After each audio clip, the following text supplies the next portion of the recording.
Macam mana saya nak tahu kata saya takwa tak takwa? Syekh Nasrul Abadi rahimallahu taala mengatakan bahawa man lazimat taqwa ishtiyaq ila mufaraqatid dunya. Barang siapa yang melazimi takwa, maka dia akan rasa bertambah kerinduan dalam hati dia untuk berpisah dengan dunia ini. Orang yang tambah takwa, tanda dia rindu dia kepada akhirat bertambah. Bukan kira duk ingat nak mati ya. Duk ingat, sentiasa ingat tentang persiapan nak mati. Dia berhati-hati. RM1 aku pederah duit dia ni kalau aku mati. 1,000 masuk mai duit orang ni. Amanah ni duk ada dalam akaun aku ni. Saat lagi aku tak dan bedak kat orang, pesan kat kawan yang rapat. Dia sentiasa buat sesuatu dengan persiapan supaya dia tak sangkut di akhirat. Bahasa mudah faham. Dia buat apa pun dia fikir benda ni boleh membahayakan akhirat aku tak? Aku kata kat dia tadi, dia takut dia silap faham saat lagi. Telefon minta maaf, tanya kat dia tengok. Allah, aku terlepas kata kat dia tadi. Baik aku minta maaf cepat-cepat. Mana tahu orang yang memandang akhirat, maka dunia akan jadi kecil. Masalah status dunia akan jadi persoalan yang kecil boleh dibincang. Perkara akhirat akan jadi besar. Bila berlaku pertengkaran antara dua orang sahabat, Abu Bakar radhiyallahu ta'ala anhu dengan satu orang sahabat Nabi, kalau tak silap Rabi'ah Aslami. Bila berlaku pertengkaran antara mereka berdua bertikam lidah, tiba-tiba Abu Bakar radhiyallahu anhu telah mengeluarkan satu perkataan yang agak kesat kepada Rabi'ah Aslami. Bila keluar dia tersedar. Aku tak patut kata lagu ni. Abu Bakar radhiyallahu ta'ala anhu kata kepada Rabi'ah, ulang balik perkataan yang aku kata kat hang tu, kata kat aku balik. Rabi'ah tak mau ulang. Dia tak mau kata. Kita lah kan, kita silap kata kat orang, kita nak beritahu, tolong kata kat aku balik aku tu. Dia kena ada iman tinggi sikit kan. Kita terlepas, kadang nak minta maaf pun kena pergi 1 kilometer. 1 kilometer kena pusing. Dah lah, tadi tu aku rasa bukan salah apa aku bagi tahu tu, tapi ada masalah. Tak salah tapi ada masalah. Mungkin perkataan tu tak sepatut aku ucap lah, tapi hang buat tu salah. Tu nak minta maaf tu dengan backup. Ini sifat sahabat. Abu Bakar radhiyallahu anhu tersilap dia kata aku kata tu silap, hang tolong kata balik kat aku. Rabi'ah Aslami tak mau kata balik. Bila tak mau kata balik, Abu Bakar radhiyallahu anhu mengancam bahawa aku akan mengadu kepada Rasulullah kalau hang tak mau kata balik kat aku.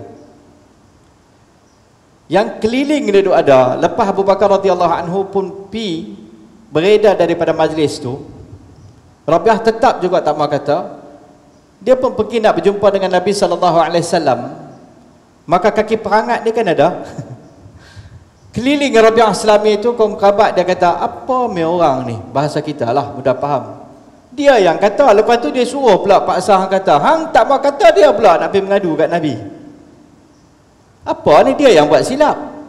Kan nanti ada kaki-kaki backup kita. Kita dah buat salah. Bukan dia nak tolong suruh betul kita, dia pula backup. Dah hang kata tu patut dah, kalau aku batal mok tu kan.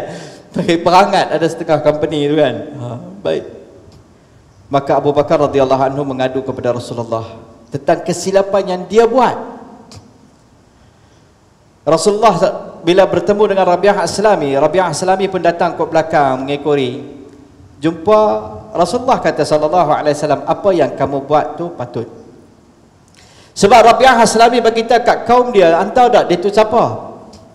Yang tu adalah Abu Bakar radhiyallahu taala anhu, sahabat dan teman rapat kepada Rasulullah. Kalau aku melukakan hati dia, hati Rasulullah akan terluka. Kalau hati Rasulullah terluka, murkanya Rasulullah, Allah akan murka dengan Rabi'ah. Pada ketika tu apa nak jadi kat aku? Dia fikir akhirat. Tak fikir akhirat, lepas dululah, lepas tu baru fikir akhirat. Abu Bakar radhiyallahu anhu yang membuatkan dia takut tu, takut apa? Dia ni sahabat rapat Rasulullah. Memang sahabat yang dipandang tinggi, tapi apa yang dia buat? Dia takut, dia minta kata balik. Akhirat. Yang membuatkan dia mengadu? Akhirat. Mereka ini adalah orang-orang yang beriman dengan ayat wal akhiratu khairun wa abqa. Akhirat itu lebih baik dan lebih kekal.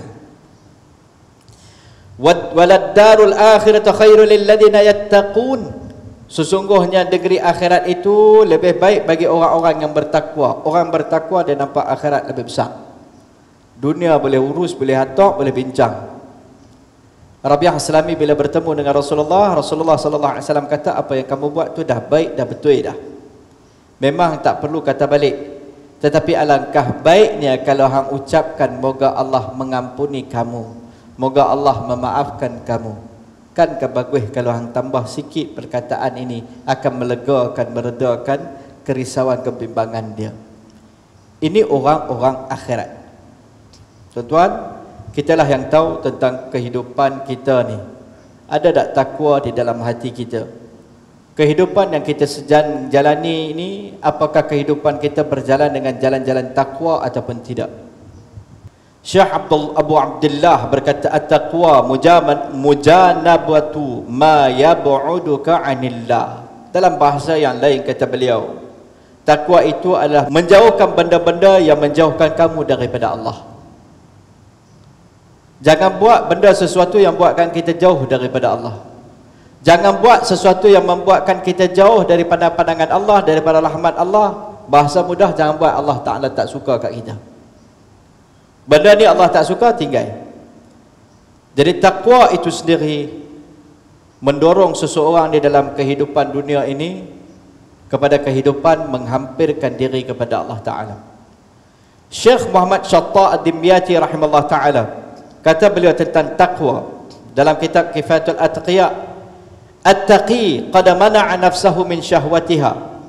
Orang yang bertakwa itu dia akan mencegah segala-gala dalam nafsu dia daripada syahwat dia. Dia kawal keinginan syahwat dia. Dia mengawal nafsu dia.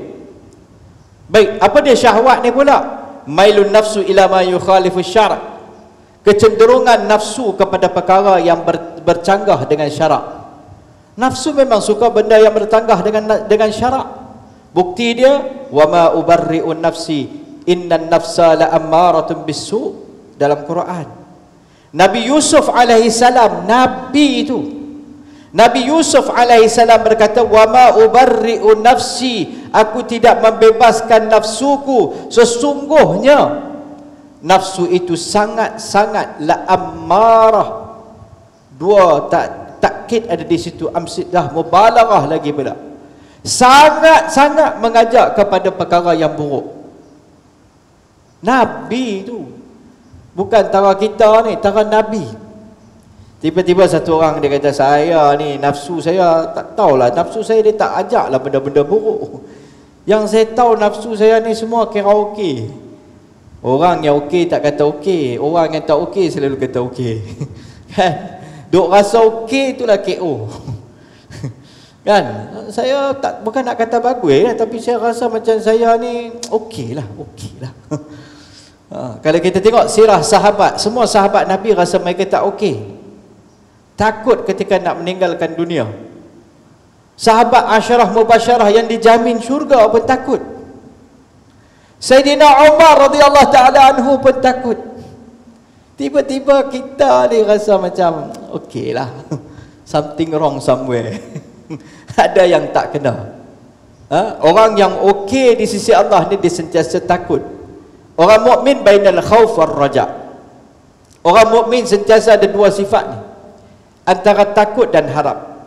Hadis riwayat Imam Tirmizi, Nabi sallallahu alaihi wasallam ziarah satu orang sahabat.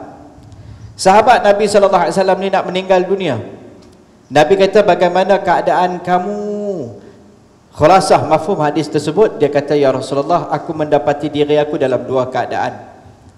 Satu, aku rasa takut kepada Allah Ta'ala, takut dengan dosa-dosa aku ni akan membawa kepada neraka. Kedua, aku rasa harap sangat-sangat kepada Allah Ta'ala, harap kepada pengampunan Allah Ta'ala yang akan membawa kepada syurga. Nabi SAW bersabda, tidak akan berhimpun dua sifat ni dalam hati satu orang mukmin melainkan Allah akan menyelamatkan dia daripada benda yang dia takut, akan mengkabulkan apa yang dia harap. Orang mukmin antara dua, dia takut kepada dosa dia, takut Allah marah, Allah murka, takut kepada kemurkaan Allah. Dia harap-harap pada pengampunan Allah Ta'ala, harap Allah ampun aku, harap Allah terima amalan aku yang tu dan yang ni. Harap-harap, pengharapan dan terasa takut kena ada. Dedak tak jadi sampai orang saya memang tak ada harapan. Allah larang dalam ayat dalam Quran, la taqnatu min rahmatillah, la taqnatu min rawahillah. Jangan putus asa daripada rahmat Allah. Bukan soleh tu. Ada setengah orang dia menganggap kesalehan, aku ni memanglah aku confirm neraka. Amboi, dia rasa macam tawaduk. Yang tu bukan tawaduk. Orang mukmin kena ada harapan untuk masuk ke dalam syurga Allah Ta'ala. Bahkan Nabi ajak, kalau kamu nak minta syurga, fas'alil firdaus, minta firdaus al-a'la. Kita tengok amalan kita pun tak tahulah sebelah kaki dan masuk ke dalam syurga. Tapi Nabi kata letak pengharapan besar, minta firdaus al-a'la, minta yang tinggi. Jadi takut dan harap ni kena ada dalam hati kita. Ini ciri-ciri orang yang bertakwa. Baik.